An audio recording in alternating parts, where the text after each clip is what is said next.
everyone, and welcome back to the channel.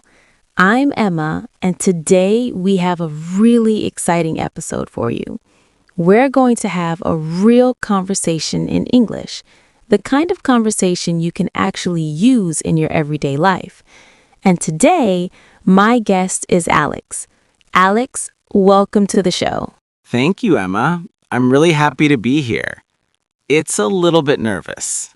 I'm a little bit nervous, but I think this will be fun.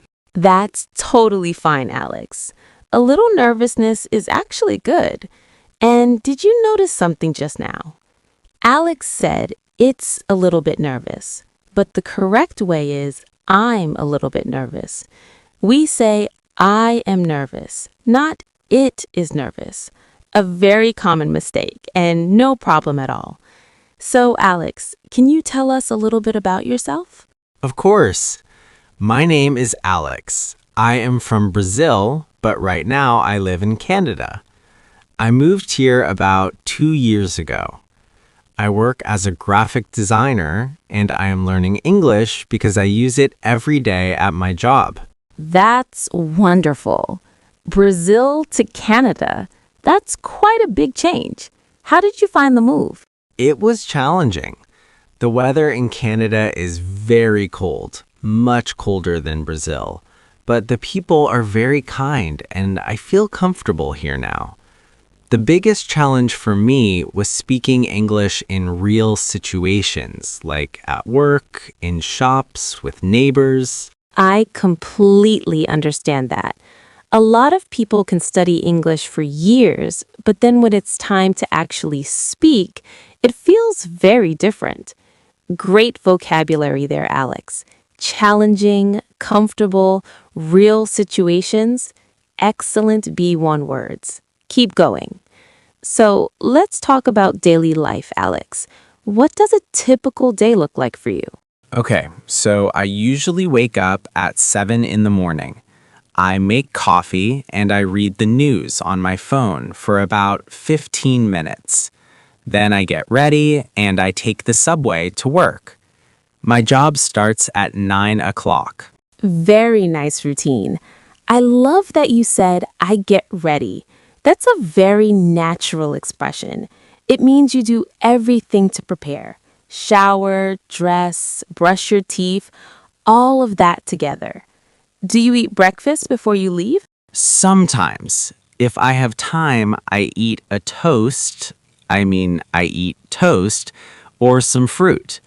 But sometimes I am in a hurry and I just drink my coffee and go. Ha! You self-corrected there. A toast to toast. Well done. Toast is uncountable in English, so we don't say a toast. We say I eat toast or a slice of toast. Excellent catch, Alex. And I'm in a hurry. That's a great phrase. It means you don't have much time and you need to move fast. Now, what do you do after work? After work, I usually go to the gym, maybe 3 times a week. Then I come home, I cook dinner, and I relax.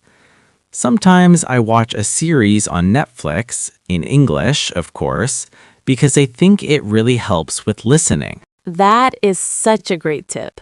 Watching TV shows in English with subtitles is one of the best ways to improve your listening and vocabulary at the same time.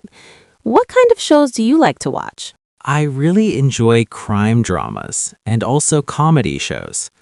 I think comedy is difficult sometimes because of the jokes, the humor is very cultural, but I am getting better at understanding it. Absolutely. And you used a wonderful phrase there. I am getting better. This is the present continuous for progress happening over time, not I get better, but I am getting better. A small but very important difference. Well done. Let's talk about your English learning journey, Alex. How long have you been learning English? I started learning English when I was about 12 years old at school. But honestly, my English was not very good for many years. It was only when I moved to Canada that I really started to improve, because I had to speak it every single day. That's such a common story, and it makes total sense. Nothing forces you to improve like real life. What was the hardest part of learning English for you? For me, the most difficult part is pronunciation. Some sounds in English don't exist in Portuguese. For example, the th sound. Words like think or this. I always had problems with those. Oh, yes. The th sound is one of the most difficult sounds in English for almost everyone. Let's practice it right now. For viewers at home, put your tongue gently between your teeth and blow air out. Think. This. Thank you. Can you try it, Alex? Okay?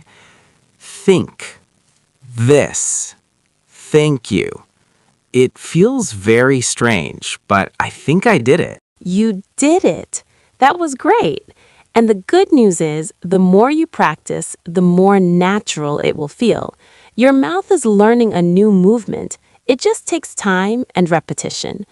Now, what advice would you give to other people at a B1 level? I think the most important thing is to not be afraid of making mistakes. In the beginning, I was very shy. I didn't want to speak because I was scared of saying something wrong. But then I realized that making mistakes is how you learn. Every mistake teaches you something. And also, speak as much as possible, even if it's just talking to yourself at home. That is such a beautiful advice, Alex. Mistakes are not failure. Mistakes are progress. And you used some fantastic phrases. In the beginning, I was scared of, I realized that. You should feel very proud of your English. Thank you, Emma. That makes me feel very good. And I also want to say, listening to podcasts like this really helps. When I listen to natural conversations, I learn how English really sounds. Exactly. The more you hear real English, the more natural it becomes. Great point, Alex. Okay, let's have a bit of fun. Quick questions. Ready? Ready. If you could travel anywhere, where would you go? Japan. I have always wanted to visit Japan. The culture, the food, the design, everything looks amazing. Great answer. Next question. Your favorite English word? Serendipity. It means something good happens by accident, and I love the sound of it. Beautiful word. Last question. What is your goal for next year? I want to feel confident in meetings. Sometimes I understand everything, but I feel nervous to speak. I want to speak clearly and confidently. And you will. Speak up is a great phrase. Remember that. Alex, this has been a wonderful conversation. Thank you for being here. Thank you, Emma. And to everyone watching, don't give up. Learning a language is hard, but worth it. Perfectly said. Quick review. Challenging, comfortable, in a hurry, I am getting better, speak up, serendipity, in the beginning. Try to use 3 of these today. Write your sentences in the comments. If you enjoyed this episode, like, share, and subscribe. Thank you for watching, and see you next time. Goodbye. Goodbye, everyone, and good luck with your English.